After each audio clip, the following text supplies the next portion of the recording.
Hello students. हमारी आज की वीडियो का टॉपिक है पासिंग आर्ग्यूमेंट एज कांस्टेंट्स। इस वीडियो में हम लोग देखेंगे कि जब भी हम लोग किसी फंक्शन को कॉल करते हैं तो उसको कॉल करते हुए अगर जो हमने उसको इनपुट भेजनी है या जो उसको वैल्यूज भेजनी है जो उस फंक्शन को जरूरत पड़ेगी जिनकी, तो वो अगर वैल्यूज हमने एज कांस्टेंट भेजनी हो तो हम लोग कैसे भेज सकते हैं। इस चीज को हम लोग समझेंगे एक बहुत ही दिलचस्प प्रोग्राम के साथ, जिसमें जो है हम लोग एक ऐसा फंक्शन बनाएंगे जो हमसे दो नंबर रिसीव करेगा और वो बताएगा कि इन दो नंबरों में से छोटा कौन सा है, यानी कि वो बताएगा कि स्मॉलर नंबर कौन सा है।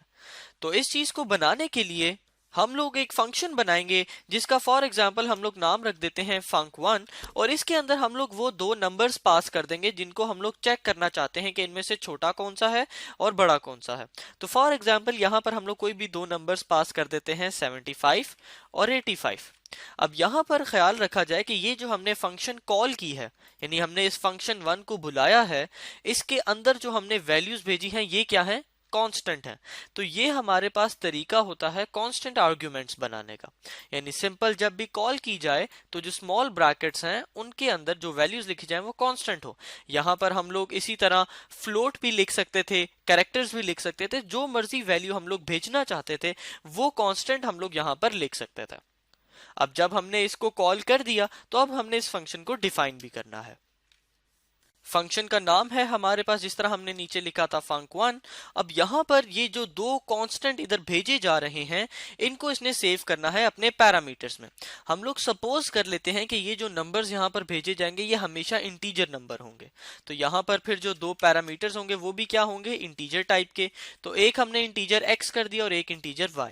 और जिस तरह कि आपको हमारी पिछली वीडियो से याद होगा, ये जो 75 नंबर यहां पर भेजा जा रहा है ये सेव हो जाएगा इस इंट x के अंदर, और ये जो 85 भेजा जा रहा है ये सेव हो जाएगा इंट y के अंदर। और जब ये दोनों सेव हो जाएंगे तो अब हमने क्या करना है, बताना है कि इनमें से छोटा कौन सा है। इस चीज को चेक करने के लिए हम लोग इफ एल स्टेटमेंट का इस्तेमाल करेंगे और देख लेते हैं कि if x is smaller then y तो हम लोग क्या करें, यहां पर प्रिंट करवा दें सी आउट।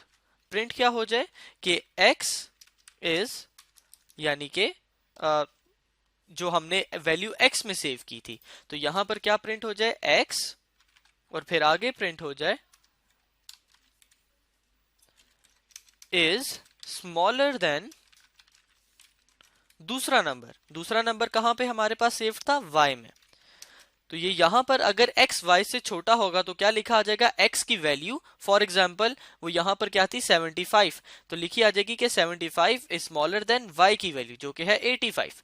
और इसी तरह अगर हम कहते हैं else, यानी कि आपके पास x जो है वो छोटा नहीं है, तो फिर हमारे पास क्या लिखा हुआ आ जाए, else के केस में हमारे पास ये लिखा हुआ आ जाए सी out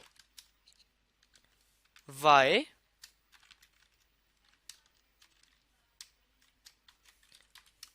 is smaller than x। तो अगर हमारे पास x छोटा नहीं है तो इसका मतलब है y छोटा होगा, तो हम लोग लिखा हुआ आ जाएगा आउटपुट में cout y is smaller than x। अब यहां पर सबसे इंटरेस्टिंग बात जो हमने याद रखनी है वो यही रखनी है कि जो दो नंबर्स हम लोग एंटर कर रहे हैं एज कांस्टेंट ये हमेशा इंटीजर टाइप के होने चाहिए, क्योंकि यहां पर जो पैरामीटर हैं वो भी इंटीजर हैं।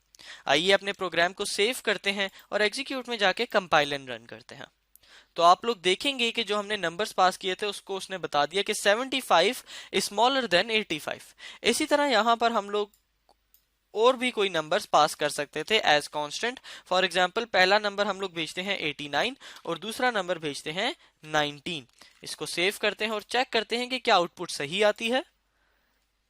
आप लोग देखेंगे कि बिल्कुल सही आउटपुट आ रही है, 19 इज स्मॉलर देन 89। तो ये हमने एक यूजर डिफाइंड फंक्शन बना लिया है जो कांस्टेंट आर्गुमेंट्स जिसको हम लोग भेजते हैं और वो हमें बता देता है कि इनमें से छोटा कौन सा है। तो स्टूडेंट्स इस वीडियो में हमने देखा कि कांस्टेंट आर्गुमेंट्स क्या होते हैं। Thank you students.